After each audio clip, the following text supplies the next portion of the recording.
कि घास केम खास तू या हरियाणवादी લીલી ઘાસ ખા તો ગધેડો એમ કે ઘાસ લીલી થોડી હોય ઘાસ તો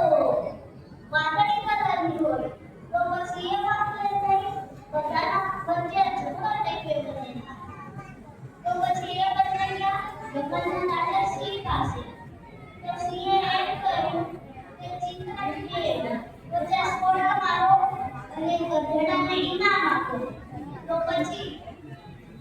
ગધેડાને ઇનામ આપ્યું અને ગધેડો વયો ગયો તો પછી ચિંતાએ કીધું મહારાજ તમને તો ખબર છે ઘાસ હરિયાળી હોય અને એમાં લીલા કલરની ઘાસ હોય તો તમે એને કેમ નામ આપ્યું અને મને દંડ આપ્યો તો પછી મહારાજ